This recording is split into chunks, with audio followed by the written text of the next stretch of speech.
गुलाबराव खंडागळे साहेब यांच्या प्रेरणेने नानाजी देशमुख तंत्रज्ञान SRT पद्धत औरंगाबाद निवृत्त कृषी अधिकारी गुलाबराव खंडागळे साहेब बघा भुईमुग केलेला आहे, उगवणीपूर्व तणनाशक मारून दिलेलं आहे, पेंड्यामध्ये आली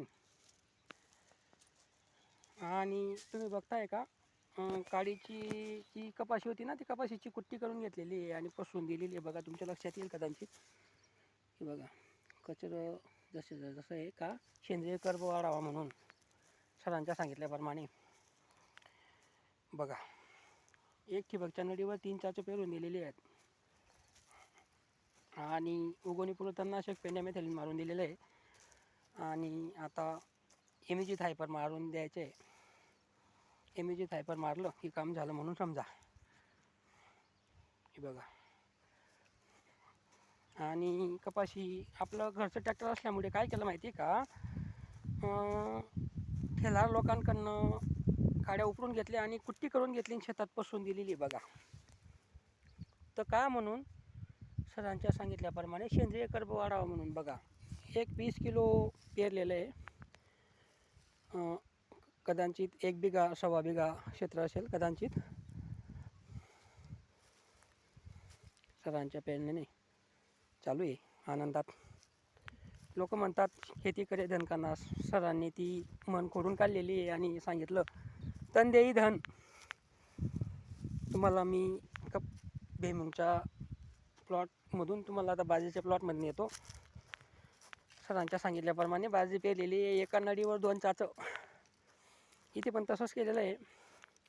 कपाशीची कुट्टी करून घेतलेली आहे आणि शेतात पसरून दिलेली आहे. उगवणीपूर्व तणनाशक मारून दिलेलं आहे अल्ट्राझिन आणि उगवणीनंतर सुद्धा तेच मारायचं आहे. मी तुम्हाला जवळून दाखवतो, कुट्टी केलेली पण दाखवतो.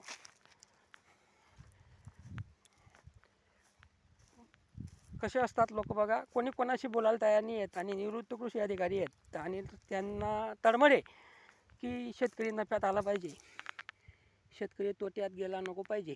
बघा कुट्टी करून पसरवलेली आहे कपाशीची, ही नळी आणि ही बाजरी.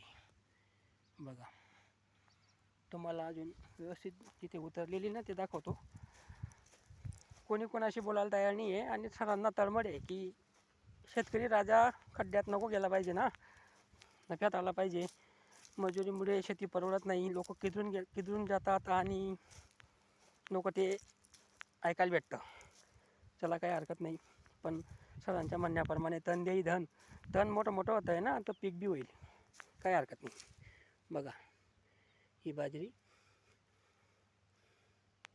पेंड्यामेथिलीन अल्ट्राझिन मारून दिलेलं आहे आणि जरा मोठी झाली का तेव्हा पण अल्ट्राझिनच मारणार आहे. कदाचित 2 बिघा असेल, 2 बिघा असेल कदाचित बाजरी. एका थैलीमध्ये पेरले गेलेले आहे, 4 फूटच्या माऱ्यावर आहे.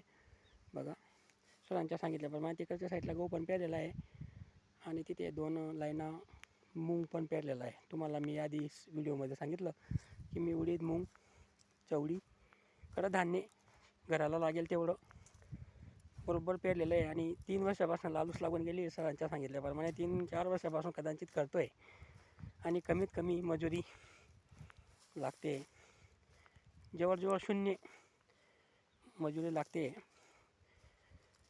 अशी आहे बाजरी. हिंमत सोडायची नाही, अत्याधुनिक शेती करा. नवीन प्रयोग येत आहेत, बाकीचे निस्वार्थ भावनेने काम करतायत. शेतकरी नफ्यात आला पाहिजे, शेतकऱ्याला फायदा झाला पाहिजे, शेतकरी राजा वाचला पाहिजे असे प्रयत्न करतायत. निस्वार्थ निर्व्याज प्रेम करतायत लोक. त्यांच्या म्हणण्यावर तुम्ही व्यवस्थित लक्ष ठेवा, व्यवस्थित शेती करा आणि आपली धरती मातेला हिणवू नका आणि तिला मायाने प्रेमाने हाक मारा, साथ घाला.